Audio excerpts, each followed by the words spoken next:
はるかのザリアルジャパニーズポッドキャスト。は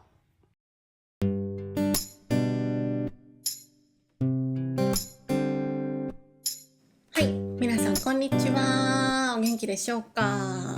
はーい、今日はですね、最近あった私の日常のまたどうでもいい話をしたいと思います。はい。なんか個人的にね、最近いろいろあった気がするんだよ。そう。だからみんなにね、シェアしたいみたいなね、気持ちがありまして、はい、お話ししたいと思います。ラジオ感覚でね、聞きながら何かをしてもらえればいいなと思う感じで、軽く話していきます、今日は。はい。もう最近ね、私1週間前くらいになるんだけど、扁桃炎になりまして、てかまだね、痛いんだけど、喉が。扁桃炎になっちゃって、扁桃炎っていうのは、なんか喉があるじゃん。喉の、なんていうの、横の扁桃腺っていうものがあるんだけど、右と左に。その扁桃腺が、そのウイルスとかなんかよくわからない原因で突然すごい腫れるの。パンパンに。なんか首を触るだけでわかるぐらい、腫れるのね。押すと痛いみたいな。首を押すと、なんか喉の中が痛い感じ。で、その扁桃炎になっちゃったらしくって、朝起きたらめちゃくちゃ喉が痛くて、その熱もあって、なんか体もだるくて、なんか初めての感覚。もうコロナかなって最初思ったんだけど、初めての感覚だったの。でも、ググったら、どうやら私は扁桃炎というものにかかったらしくて、でも扁桃炎って結構、なんか風邪のような、一般的な喉の病気だから、すぐ治るんじゃねと思って、その時、私がその扁桃炎の症状が出た時って、土日、違う違う、お盆だった。お盆休みで病院やってないとか、ですぐ土日が来ちゃったから土曜日、日曜日も病院やってないみたいな状況で、だから病院に行けなかったから、家にいりゃ治るっしょと思って、とりあえず薬局に行ってね、ドラッグストアで、その辺、喉に効く薬を買ってって感じだったの。で、喋ったり何かするのは大丈夫なんだけど、飲み物飲んだり食べ物食べたりするとめちゃくちゃ痛いのね。そう。で、熱はね、1日2日で良くなったんだけど、その喉の痛みがマジで一生治んなくて、1週間ぐらい私はそれを放置したのよ。そしたら本当に痛くて、何をするにも。そう。で、喉が痛いって結構イライラするのね。飲み物とか飲むだけで激痛だし、コーヒーとか飲めないし、そう。で、なんか野菜ジュース、そのビタミン取ったらいいんじゃないかと思って野菜ジュース飲んだら逆に痛いのね。そのビタミンが喉に染みて、痛えみたいな。最悪と思って、最悪だってなって、昨日病院に行ったんですよ。ついに。耳鼻科に行った。うん。耳鼻科っていうのは病院の種類の名前で、主に耳とか鼻とか喉とかの病院の名前なんだけど、その耳鼻科に行って、そしたら、みたいな。これは扁桃炎ですねって言われて、じゃあお薬出しますねって言われて、なんか5種類とか6種類ぐらいのなんかめちゃくちゃ大量の薬をもらったの。めんどくせえな。こんないっぱい飲むのかと思ったんだけど、飲んだの昨日。昨日の昼と夜かな。で、今朝と飲んだんだけど、すぐ良くなった。もう今、ほとんど痛くないし、そう。まだちょっとなんか味の感覚が変な感じがするけど、全然ストレスとか全然あまり感じなくて、早く病院に行けばよかったと思ってる。今は。ということで皆さん、扁桃炎って結構誰でもなるし、なりやすい人は年に何回もなっちゃう病気っぽいんだけど、なったら放置しないで、マジですぐに病院行った方がいい。うん。私はそう思ってます。はい。毎日ね、5種類も6種類もある薬を飲むのはめちゃくちゃめんどくさいんだけど、マジで一発で良くなったから、はい。っていう私の、話。扁桃炎になりましたっていうのが一つの話。はい。で、もう一つが、あの最近というか、今日なんだけど、今日、ピラティスに入会しました。はい。はるかさん、ピラティスに入会しました。ね。ピラティスって何って方もいると思うんですけど、ピラティスは、まあ運動の一つですね。スポーツみたいな、まあヨガみたいな感じ。ヨガに似てるけどちょっと違うみたいな感じのピラティスっていうなんかこうあるんですけど、まあ今まで私ジムに通ってたんだよね、ずっと。そう。結構去年まではホットヨガやってたんだけど、なんか運動量足りねえなと思って、で、今年からジムに入り直したの。そのヨガをやめてね。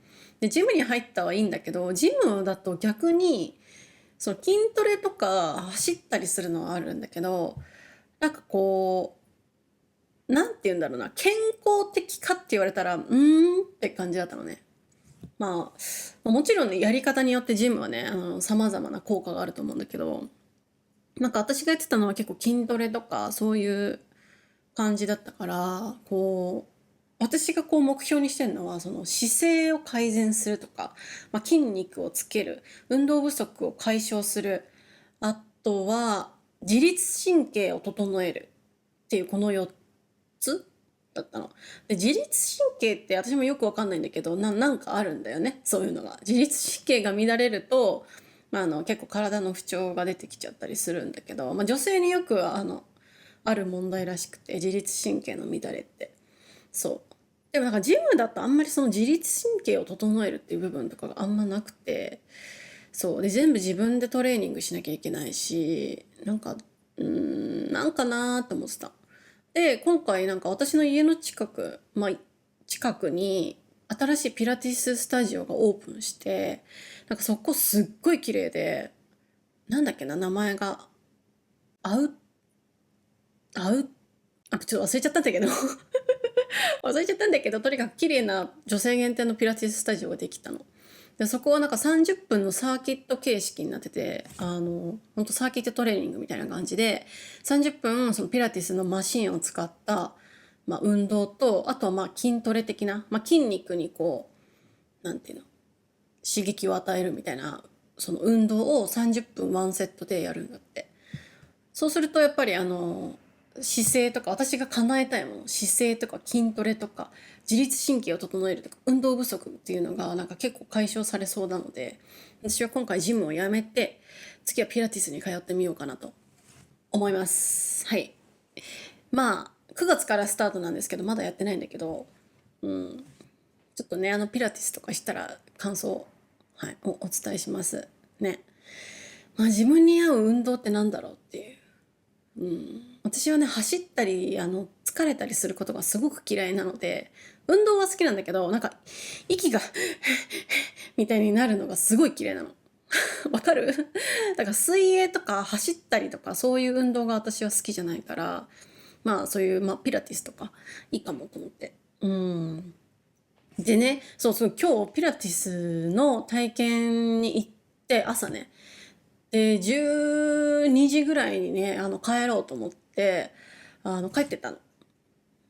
トコトコって。そしたらね、その私が歩いていた前の横断歩道で突然人が倒れたの。なんかサラリーマンのお兄さんなんだけど、パタって倒れて、えっと思って。で、もう痙攣してんのね。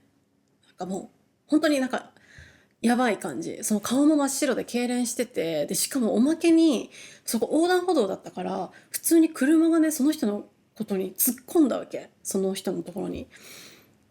えっと思って、私こんな、みたいになっちゃって、びっくりしちゃって。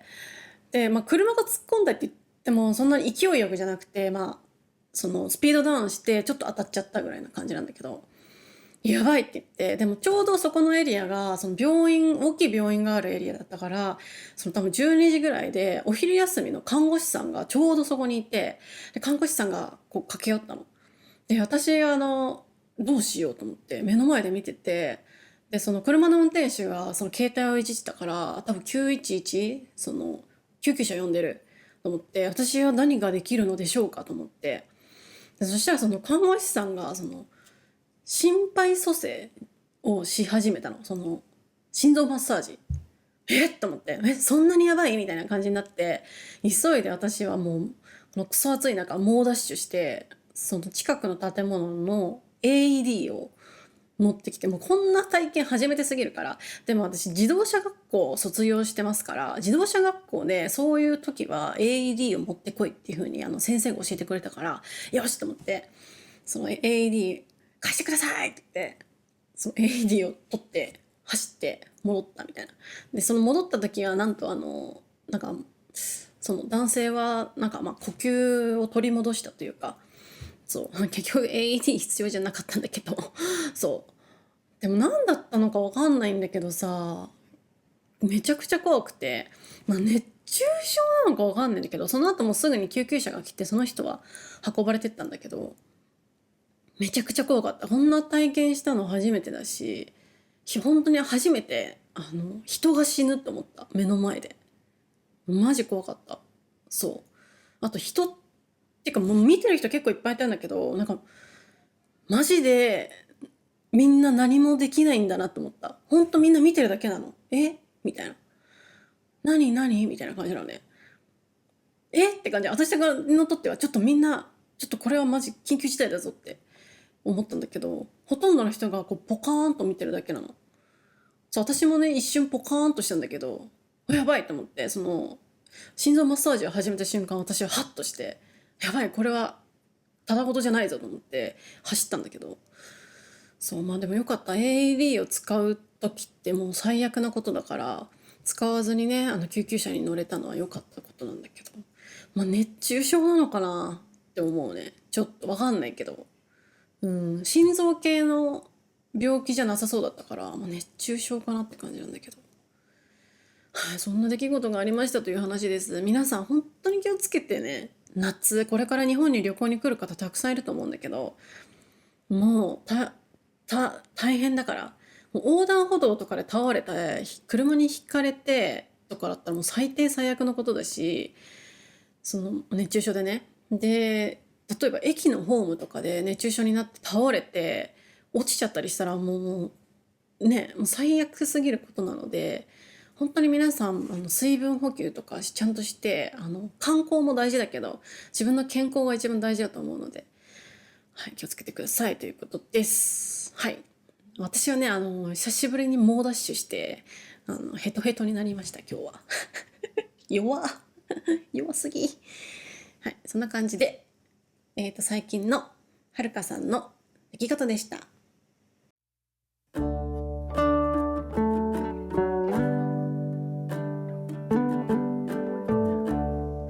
今日話した話、またトランスクリプトを作りますので、私のウェブサイトをチェックしてみてください。あと Twitter、Instagram、YouTube、こちらのフォローもお願いいたします。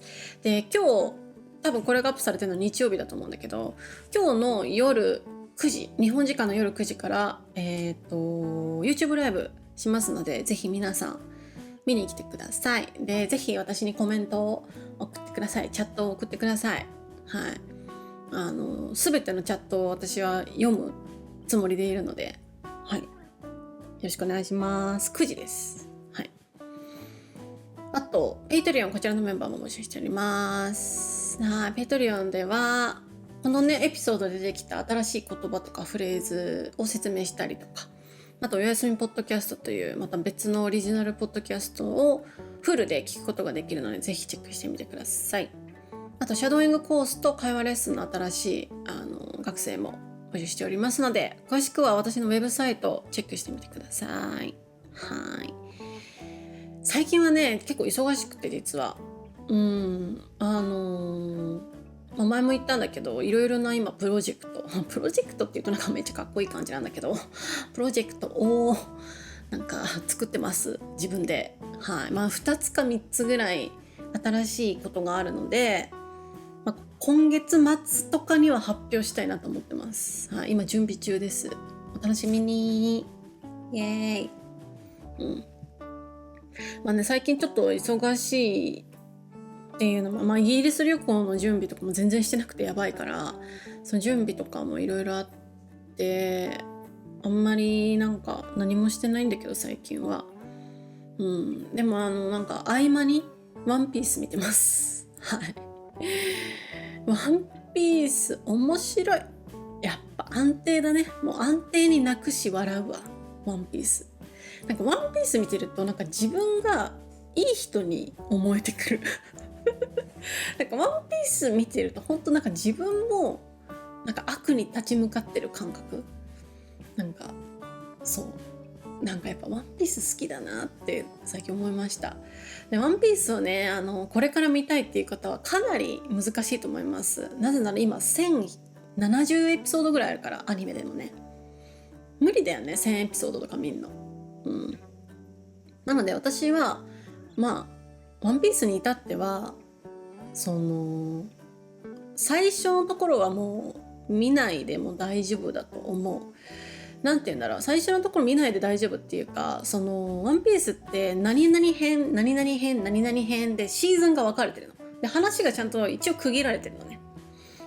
もちろん続いてるストーリーがあるんだけど、でもなんかなんとか編なんとか編って区切られてるから、一番最初のところは初期メンバーが入ってくるお話なのですごい面白いんだけど、そこ結構長くてちょっと最新エピソードに早く行きたいって方はそこら辺はネットとかで情報を集めて、どういう仲間がいるのかとかで、初期メンバーの加入で一番なんかおすすめなのは冬島チョッパーが入る時と、あと次のアラバスタかな、そのエピソードをまずは最初これからねワンピースを見る方はその2つをとりあえず見てみることをおすすめします。